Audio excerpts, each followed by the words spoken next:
Maintenant que votre vidéo est optimisée pour YouTube, pour les êtres humains, il va être temps de la rendre publique, et tant qu'à faire, d'optimiser ce qui se passe après la publication. Votre vidéo est considérée comme pertinente. Maintenant, on va travailler sur l'activité de la vidéo. On veut, idéalement, que nos vidéos optimisées sur YouTube, elles nous servent à mieux nous classer sur Google. Le problème avec Google, c'est que c'est pas fiable, ça peut changer n'importe quand, ça prend énormément de temps. Les vidéos YouTube, c'est le raccourci pour aller plus vite sur le classement Google. Et le classement Google, c'est quand même, en termes de référencement, un petit peu le Saint Graal, c'est ce qui peut amener le plus de trafic gratuit sur votre site. En utilisant les vidéos YouTube et en travaillant sur l'activité, vous allez permettre à votre site d'obtenir beaucoup plus de trafic par la recherche naturelle sur Google si vous arrivez à déborder sur Google. Donc, il y a deux choses sur lesquelles on va travailler.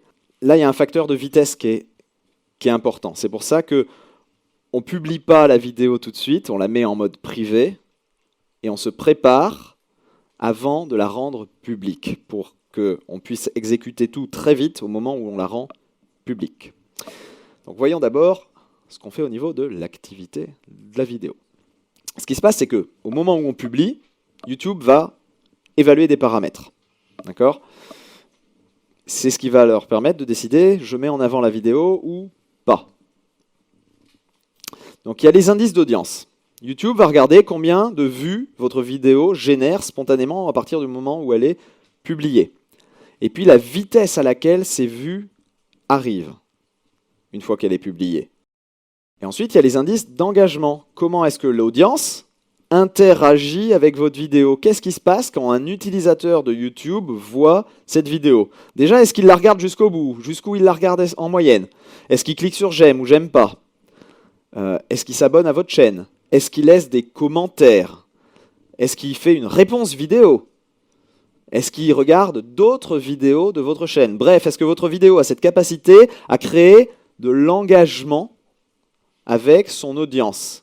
YouTube aime quand les vidéos créent de l'engagement. C'est leur but. Ils veulent que les utilisateurs soient satisfaits de leur service et qu'au final, ils cliquent sur des publicités. Donc, ils ont intérêt à avoir des vidéos qui interagissent fortement avec les audiences qui les regardent. Comment est-ce qu'on fait pour améliorer tout ça?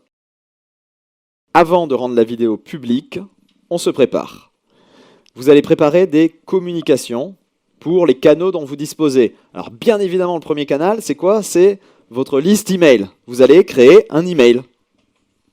Mais vous ne l'envoyez pas tout de suite. Vous allez créer un article pour votre blog si vous avez un blog. Vous ne le postez pas tout de suite. Vous allez créer des billets sur les réseaux sociaux.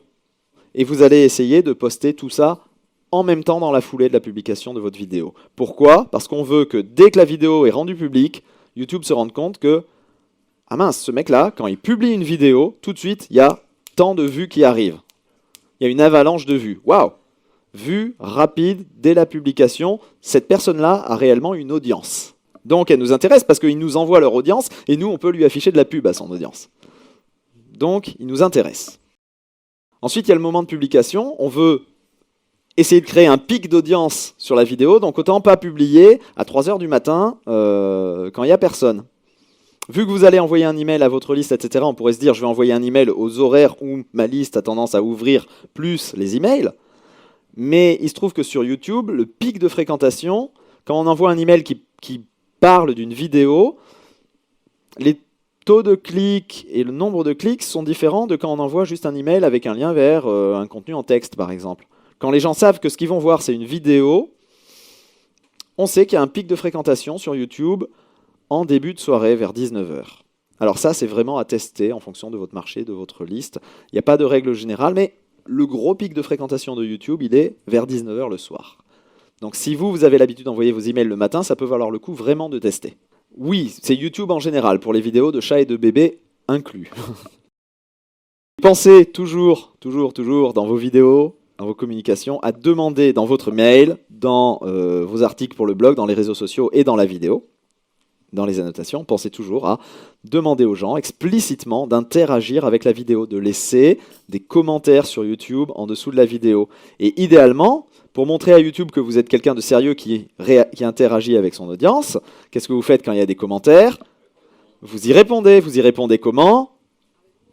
En utilisant votre mot-clé principal pour lequel vous vouliez utiliser la vidéo au maximum. D'accord? Et là, on a quand même un effet combiné quand on fait tout ça qui est extrêmement puissant. Et c'est comme ça que on se retrouve avec des vidéos dont le mot-clé, quand on le tape sur Google, qu'est-ce qui sort en premier résultat? C'est votre vidéo sur YouTube. Alors, ce n'est pas du trafic direct, c'est du trafic indirect, parce que la personne va arriver sur YouTube. Mais si vous avez bien fait votre boulot, il y a un certain nombre de ces personnes qui arrivent sur YouTube, qui vont cliquer sur le lien et arriver sur votre page de capture. D'accord ?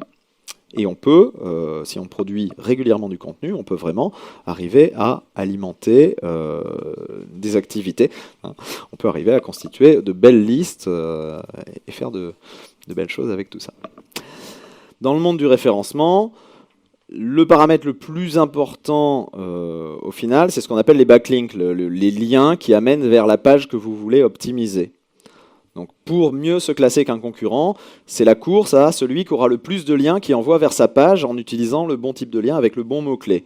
Bon, eh bien, sur YouTube, si vous réussissez à obtenir que des sites, si possible des bons sites de référence, disent « Regardez cette formidable vidéo sur comment planter des topinambours sur leur site », avec un lien qui dit ça et qui envoie vers votre page YouTube, ça c'est un lien. Eh bien, il y a beaucoup de cas où on observe que par rapport à une page texte, c'est 1000 fois plus facile, vraiment 1000 fois littéralement, d'optimiser, de classer une page YouTube avec des liens par rapport à une page texte.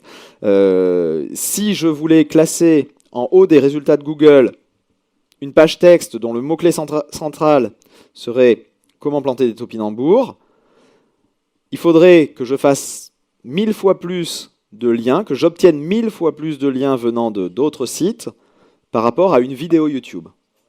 Voilà. J'avais trouvé quelques exemples il n'y a pas longtemps avec des recettes sur les gâteaux au chocolat, des choses comme ça, où on avait littéralement des pages qui avaient 9000 liens qui se faisaient doubler par des vidéos YouTube qui avaient 9 liens.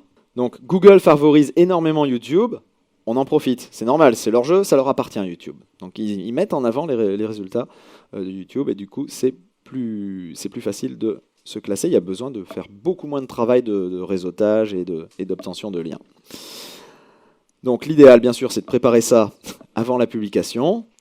Donc vous la publiez au début, vous la mettez sur YouTube en mode non répertorié ou privé.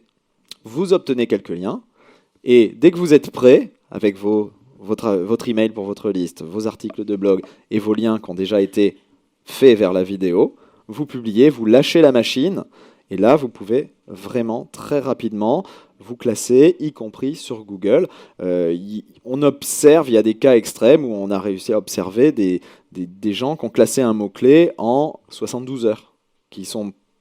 La vidéo n'existe pas, 72 heures plus tard, on est sur la première page de Google pour le mot-clé visé. C'est des cas assez extrêmes où il n'y avait pas beaucoup de concurrence ou de la concurrence qui faisait mal les choses, mais on a des résultats très intéressants et très rapides comparés au référencement naturel. Donc optimiser, toutes les étapes que je vous ai présentées, elles ne sont absolument pas indispensables, mais c'est quand même une bonne habitude à apprendre. Si vous avez déjà d'anciennes vidéos qui existent sur votre chaîne YouTube, retournez-y, faites les sous-titres, faites la description, faites tout ce que vous pouvez faire après coup.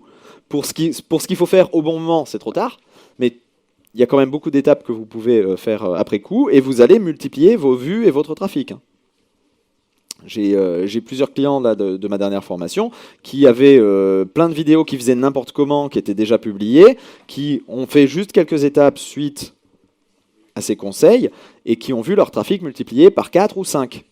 Dernière chose, dès que vous pouvez, déléguer toutes ces tâches techniques parce que c'est rébarbatif, il faut le faire pour toutes les vidéos. Donc déléguer, ce qui doit compter pour vous en tant qu'entrepreneur, bien évidemment, c'est la création du contenu parce que plus vous allez créer du contenu régulièrement, c'est comme dans le blogging, plus vous allez créer un effet boule de neige grâce à votre chaîne YouTube.